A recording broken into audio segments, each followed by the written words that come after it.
Hello everybody, great news, we're off on a road trip. So let's jump aboard and I'll explain what we're doing.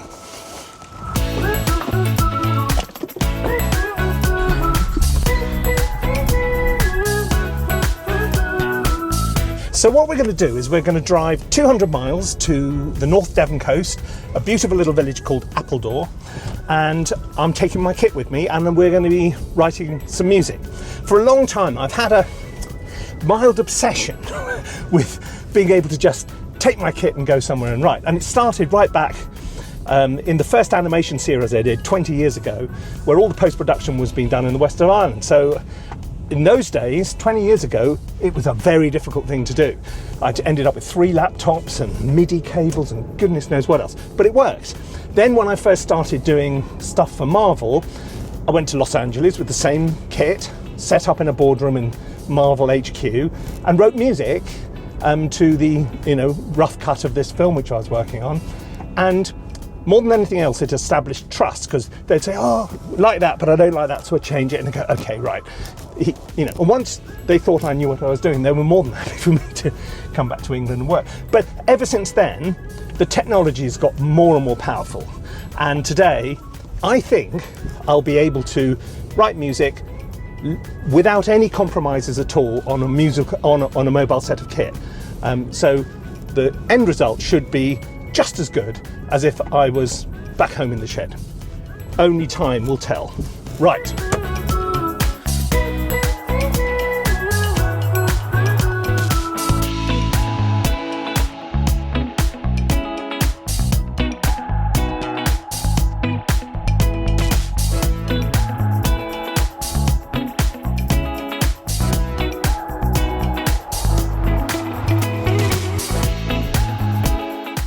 So I arrived last night and wow, what an incredible place. Look, just absolutely stunning. So we're right on the water in the north coast of Devon. Lovely house.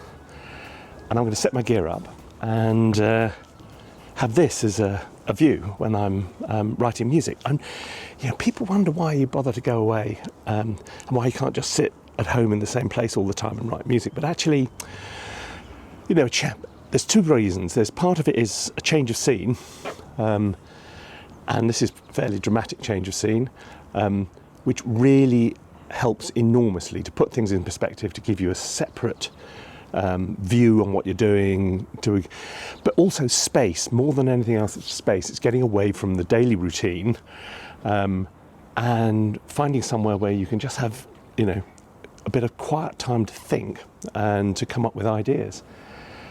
It really doesn't hurt that it's as beautiful as this, though, either, does it really? I mean, honestly. Right, now let's get down to some work. This is all you need to write music. Well, this is all the gear you need to write proper music. So I'm going to set it all up, then we'll talk through exactly what I've got and how it works.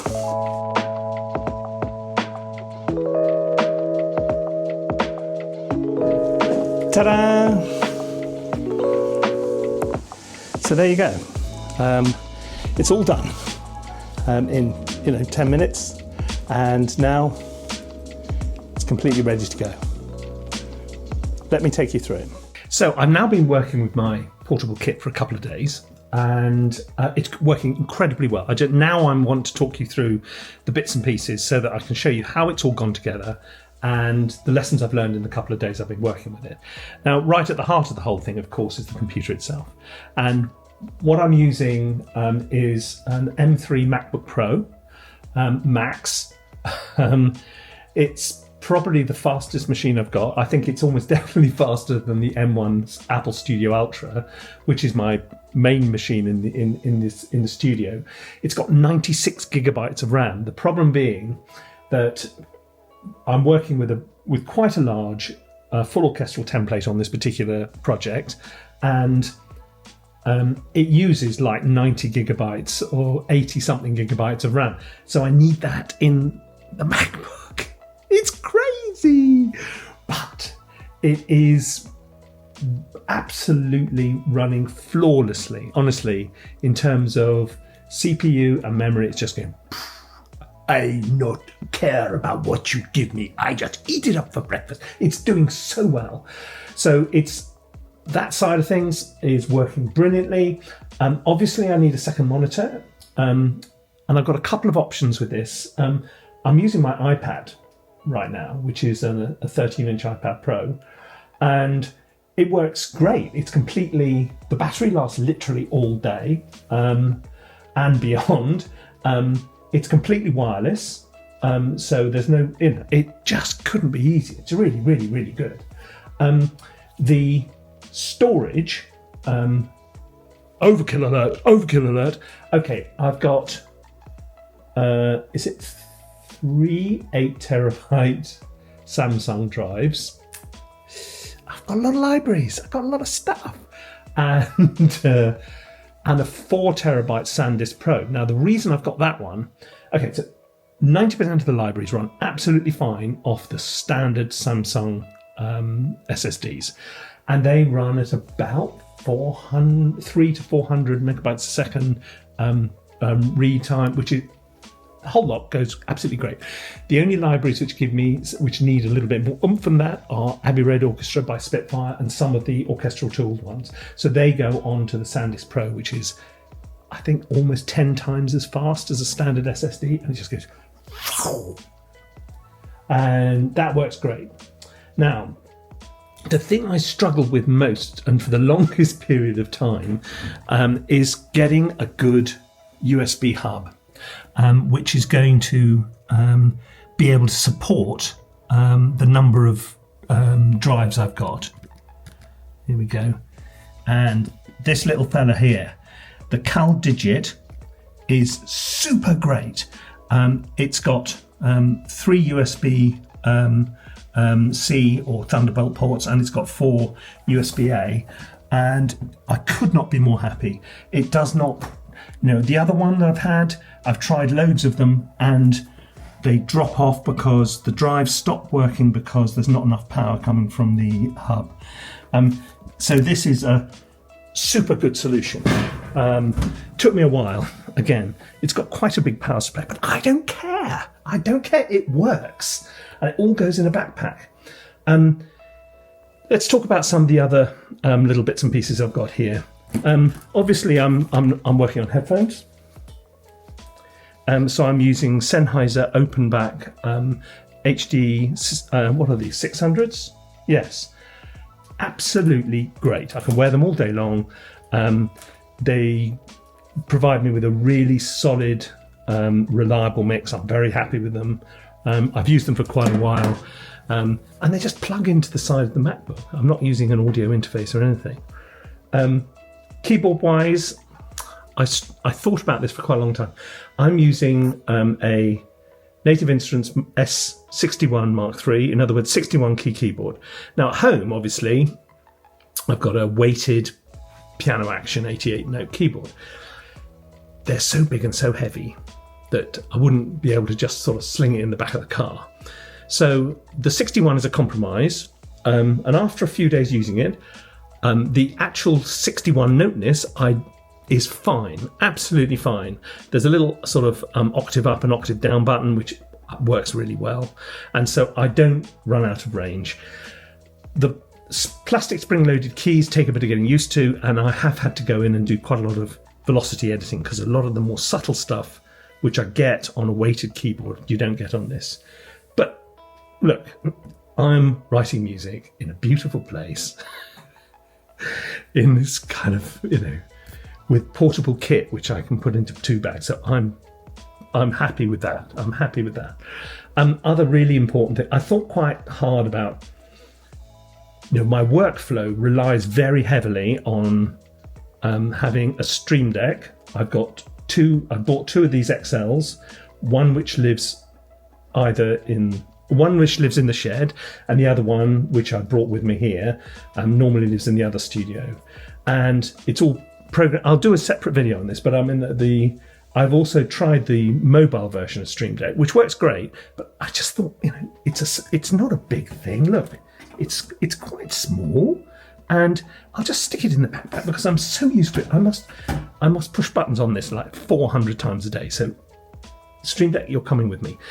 And also another recent addition is Nuances faders, which are really good. It's made by a French media composer, and he literally makes them on his kitchen table. So he turns out a limited number each month. They're not that cheap, but they are so good. Honestly, it's just 3 faders, but you know what? I've only got 5 fingers. I mean, how many faders can you use at any one time? And it's so easy. You just push the button and you move the fader up and down, and you can change what the CC is, and it stores it automatically. It's just so simple. I love it. Anyway, that's, I think, about it. The lessons I've learned are actually the compromises you make are on screen size, that working with a much bigger monitor is definitely easier, but this is perfectly viable using 2, what are they, 13, 14-inch monitors is okay. The only other thing is ergonomics, actually, because obviously you're not taking the table with you. This one works fine. And the chair, okay.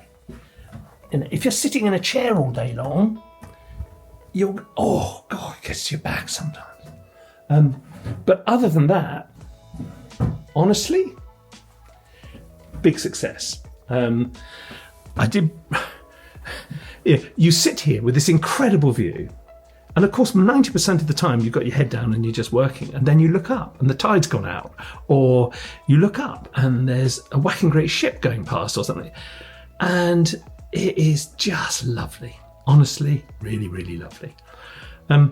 So this is a sort of, I think this is for a small, relatively small portable set of kit. This is a bit of a Rolls-Royce solution, but this is, it's a, I need to be able to produce exactly the same quality of music and work as fast here as I could at home. And that takes quite a bit of doing. This solution would not have been possible 5 years ago, I don't think. And so the fact that I can do this now is just a total treat. I absolutely love it. So where am I going to take it next? Maybe I'll turn up at your house one day, knock on the door, set up in your kitchen. How creepy would that be? There's a man at the door. No, what a disaster. The stalking composer. No, I don't know.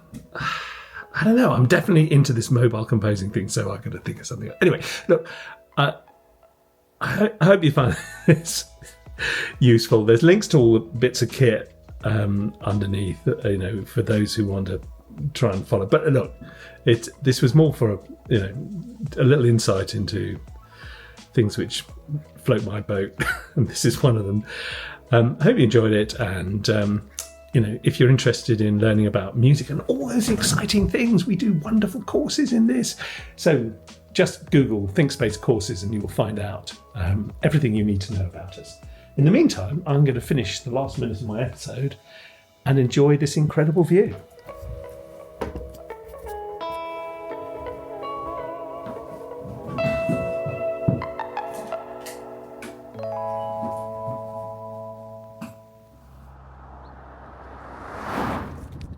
So I'm back. A little postscript. 2 things didn't work on my trip. The first was this, the Starlink. I wanted to take the Starlink because I wanted to be absolutely sure that I could get a really fast internet connection anywhere in Britain. Turns out I need to pay an extra 25 quid a month to be able to take it away from my home location. That's a small problem. The slightly larger problem was that almost as soon as I finished filming, one of the drives became disconnected from the computer, just came unplugged, and when I plugged it back in, it said, "Data? What data? I do not know what you're talking about." I said, "Ah!" Pretty much all the most important stuff was on that drive, and regardless of how I tried to repair it, wasn't interested. Now, it's not the end of the world because it's only samples and I've got them all backed up here and it's fine. But had I been in the middle of Sahara, or had I been in somewhere else, I would have been completely stuffed. So I've now decided that actually I don't need to try and take every sample I own, all I need to do is get, you know, I mean, I've got it down, it's like 5 or 6 terabytes, which is still a lot, but it means that I can have them on one drive, which means that I can clone that drive. So I've got 2 drives with all the instruments on. That becomes a much more reliable built-in redundancy type situation. But other than that, honestly, it was great. Hope you enjoyed it. And, you know, let's catch up again next week or something like that. See you soon. Bye-bye.